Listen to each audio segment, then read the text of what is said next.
চতুর্দিকে হুঙ্কার আর নিষেধাজ্ঞার ফানুস উড়িয়েও শেষ রক্ষা হলো না ওয়াশিংটনের। পরাশক্তি যুক্তরাষ্ট্রের সমস্ত আকাশ প্রতিরক্ষা ব্যবস্থাকে বুড়ো আঙুল দেখিয়ে জর্ডানের মার্কিন ঘাঁটিতে নিখুঁত নিশানা হানল ইরানের ব্যালিস্টিক ক্ষেপণাস্ত্র ও ড্রোন। ফলাফল 2 মার্কিন সেনার মরদেহ আর 1 সেনার নিখোঁজ হওয়ার খবর।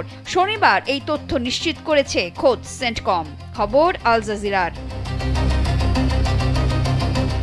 মার্কিন সেন্ট্রাল কমান্ড সেন্টকম জানিয়েছে, জর্ডানের একটি বিমান ঘাঁটিতে ইরানের ব্যালিস্টিক ক্ষেপণাস্ত্র এবং ড্রোন হামলার প্রতিহত করার সময় 2 মার্কিন সেনা নিহত হয়েছেন। হামলার পর আরও 1 সেনা সদস্য নিখোঁজ রয়েছেন বলে নিশ্চিত করেছে মার্কিন প্রতিরক্ষা দপ্তর।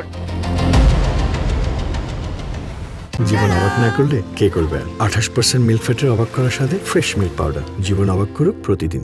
এক বিবৃতিতে সেন্টকম জানিয়েছে, নিহত সেনাদের পরিবারের প্রতি সম্মান জানিয়ে এখনই তাদের পরিচয় প্রকাশ করা হচ্ছে না। স্বজনদের আনুষ্ঠানিকভাবে জানানো শেষ হলে তাদের পরিচয় প্রকাশ করা হবে। এই ঘটনার কয়েক ঘন্টার মধ্যেই পাল্টা জবাব দেয় ওয়াশিংটন। মার্কিন সামরিক বাহিনী বলছে, ইরানকে দ্রুত জবাব দিতেই নতুন করে বিমান হামলা চালানো হয়েছে।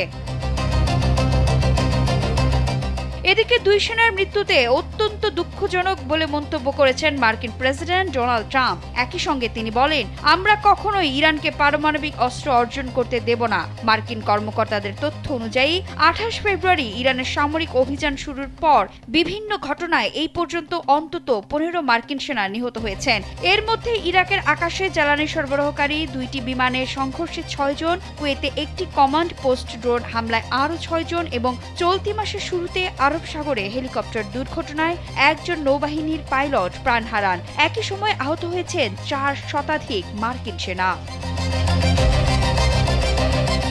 অন্যদিকে পাল্টা অবস্থান নিয়েছে ইরান। তেহরান জানিয়েছে, গত মাসে ওয়াশিংটনের সঙ্গে হওয়া প্রাথমিক সমঝোতার প্রতি তারা আর প্রতিশ্রুতিবদ্ধ নয়। একই সঙ্গে দেশটির সর্বোচ্চ নেতা মোস্তফা খামেনি নতুন এক বিবৃতিতে প্রেসিডেন্ট ডোনাল্ড ট্রাম্পের স্বাক্ষরকে মূল্যহীন বলে মন্তব্য করেছেন। টানা 1 সপ্তাহের বেশি সময় ধরে চলা হামলার পরও যুক্তরাষ্ট্রের পরবর্তী সামরিক কৌশল নিয়ে এখনও স্পষ্ট কোনো বার্তা দেয়নি ট্রাম্প প্রশাসন। তবে অভিযান থেমে নেই। টানা 8ম রাতেও ইরানের দক্ষিণাঞ্চলের গুরুত্বপূর্ণ বন্দর নগরী বন্দর আব্বাস এবং কেশম দ্বীপে একাধিক বিস্ফোরণের শব্দ শোনা গেছে বলে জানিয়েছে স্থানীয় সংবাদ মাধ্যম। একদিকে যুক্তরাষ্ট্রের ধারাবাহিক বিমান হামলা, অন্যদিকে ইরানের তুখোড় পাল্টা জবাব ও কঠোর অবস্থান।